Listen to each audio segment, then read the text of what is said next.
Hey guys, how are you doing? It's Catherine, and a lot of you really enjoyed the last video I made about crystal, so I wanted to share just a few more effects that you can do using tangent crystal to make some really beautiful book pages or to make some stationery. So I just wanted to share a few tips and ideas that I have from using Midjourney images to make something really cool in tangent templates. So for example, this city skyline is really pretty. I actually used this image from Midjourney, and you can see this is kind of grey. It's a nice image, it came out well, but it really doesn't look as crisp and beautiful as this. So what I did is I actually processed it through tangent crystal, and then I could add all these other colors to it. You see how there's all these different colors that I've added there. So I'm going to show you how to do that. And it's the same with this pretty peacock. I created this effect here.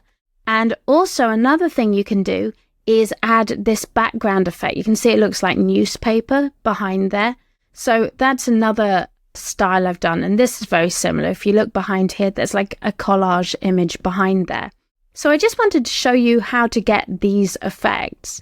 And also this image here is a collection of beetles that you can actually use as your own clip art.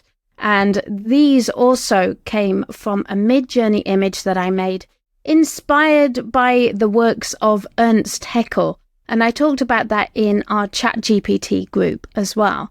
So let's take a quick look at how I did these. First of all, what you want to do is generate your images in Midjourney. So if you have Tangent Crystal, you will be in my Imagine group, and I share all the prompts for coloring images and clip art. I also have a GPT for generating images in Dall-E that you can use with Crystal as well. So you really have your choice if you prefer Midjourney or you prefer Dall-E. I actually prefer Midjourney for the most part because I think it gives you more detailed images. But you can do all of these techniques with your Dall-E images as well.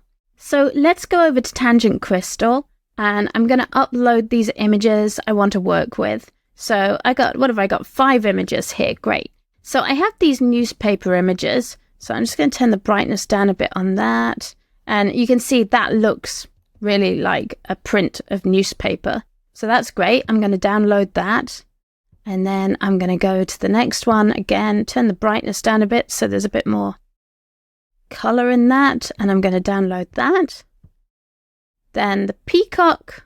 Oh, let me just adjust my screen so I don't lose my editing with that. And I'm going to bring the brightness down again. This guy. Can step it down a little bit more. Yeah, and I'm going to download him.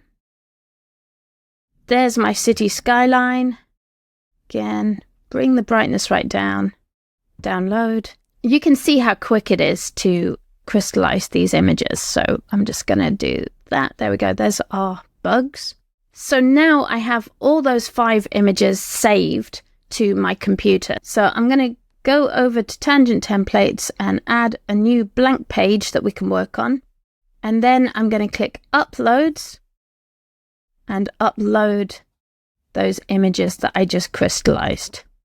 So those are there in my computer there. There we go. So now I have these 5 images that I can work with. And I'll show you the city first because that was super easy. So there's the crystallized city image. And I'm just going to bring this down to the bottom. Make sure it's centered, horizontal center. Yeah, that's centered. And now here's the clever part. So what I'm going to do is click Ungroup. And this takes a moment, so you do have to be patient, especially if it's a complex image. And this is kind of a complex image. So it's now ungrouped the image. So when I select it all, you'll see all this purple, and that's just selecting the different parts of the image that it could ungroup. So ungrouping really is like a deconstruction. It takes apart all the parts of the vector image. Now what I'm going to do is go to Style, and there's my group color changer. And now I can change those colors. So I select blues, actually let's do purple. And what you're going to do is click Colorize. And Colorize is going to add color to that image.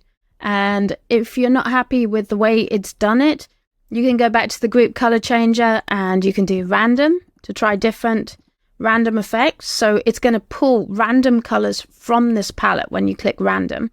You can also do shift to shift through the different colors. So you can get different effects and different styles. And then when you're happy, you say update, and look at that. It's added all these different colors to the image. So it looks really, really cool. I think that looks really beautiful. So now you can just put that in the bottom of your page. And then all I did was add lines to that. So I added handwriting lines. The way you do that is just draw a box, make it across your screen, bring it down, and then you're going to go to fill space on your box and choose college rule pages. And we could delete the top two. And we can make that color. We can actually choose that color. We can make it from our purple theme there.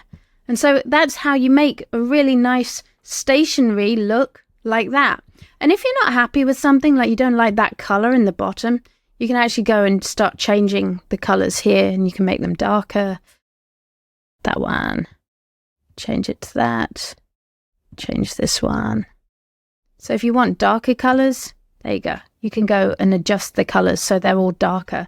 You can also go and change the color theme completely just by going back to the group color changer and adjust it there. So that's how you can make this city page like that. So let's go back to my uploads, and this is the crystallized bugs. So we crystallized it so they have nice black lines. So now what you can do again is ungroup in tangent templates.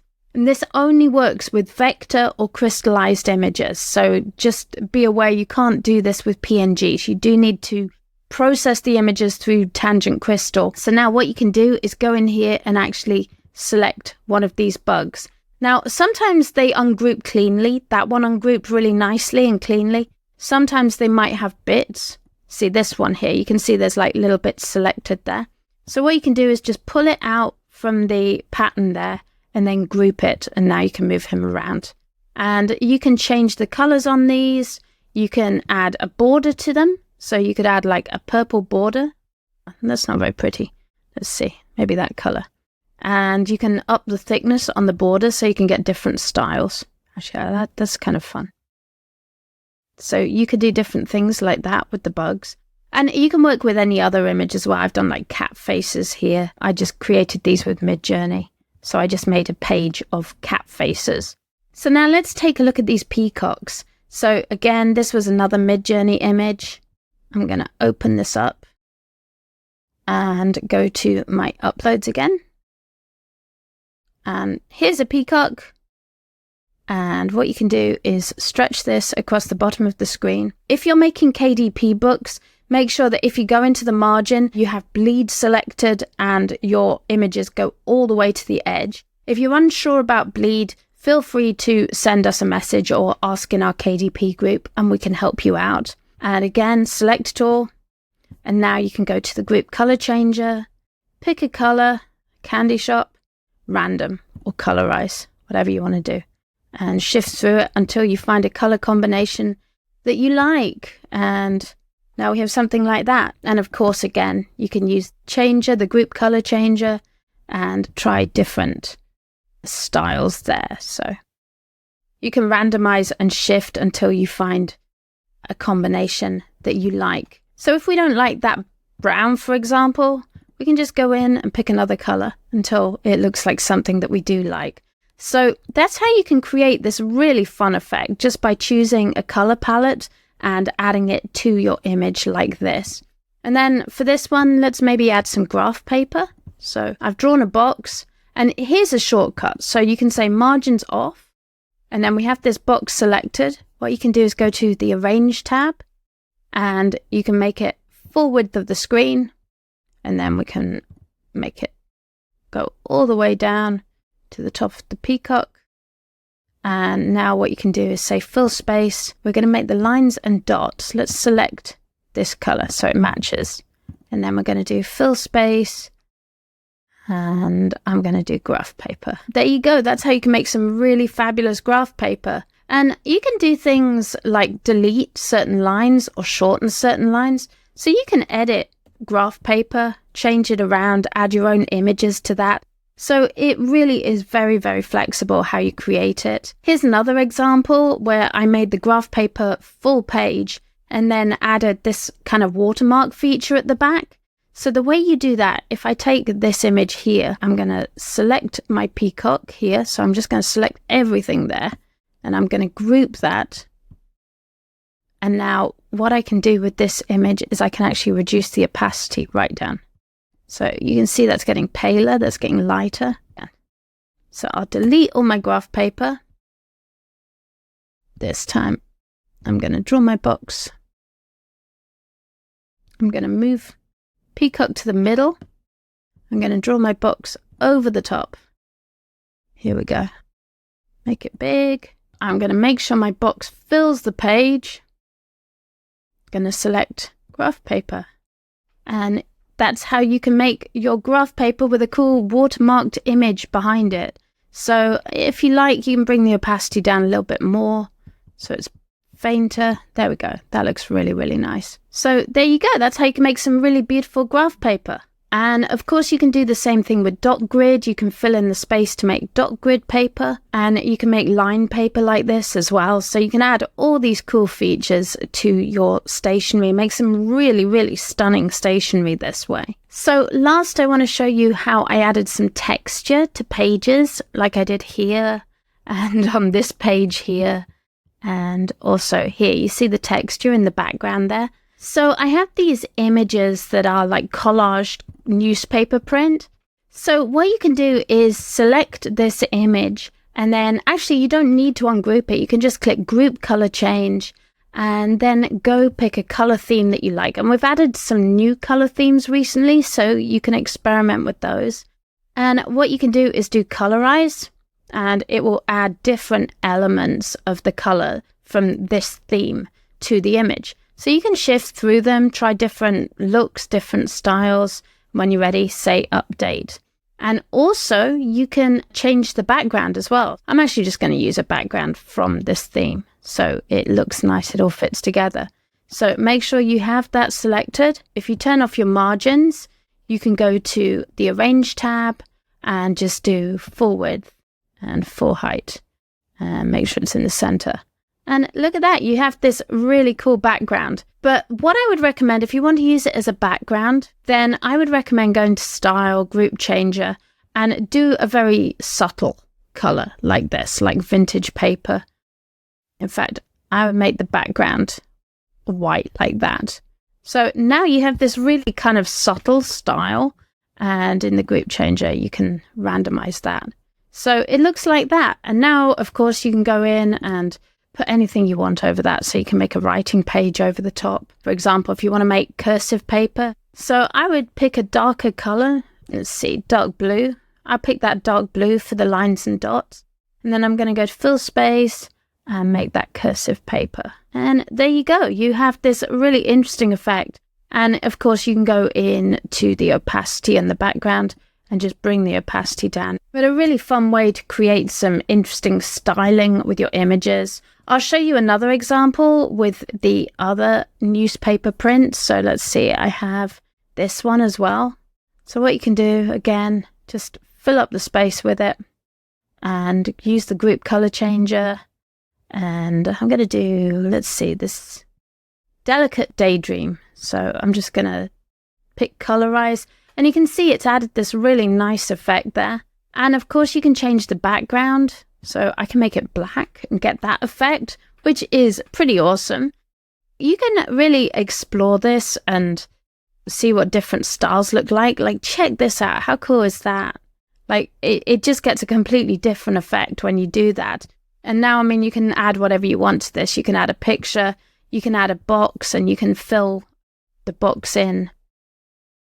Like, you want to add a box to this, you can add your box and add whatever text you want to that.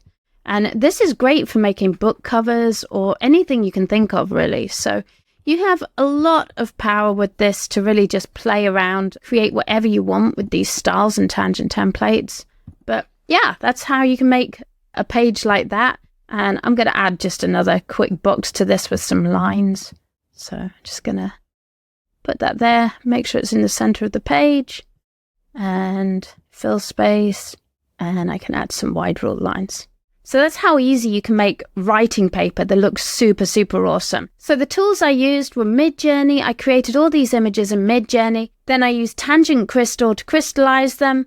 And then I put it all together in Tangent templates. So I hope this gives you some ideas. If you're in the Imagine group, I will post the prompts for the images in there. I made them all with Midjourney. And then, as I say, I crystallized them with Tangent Crystal and brought them into Tangent templates. I hope this gives you some ideas for your books, your stationery, your printables, your worksheets, your journals, anything you can imagine. I think Tangent templates is becoming such an amazing design tool. There are so many things you can do with it. So I hope you have a lot of fun with that. Have a great day, guys. Bye.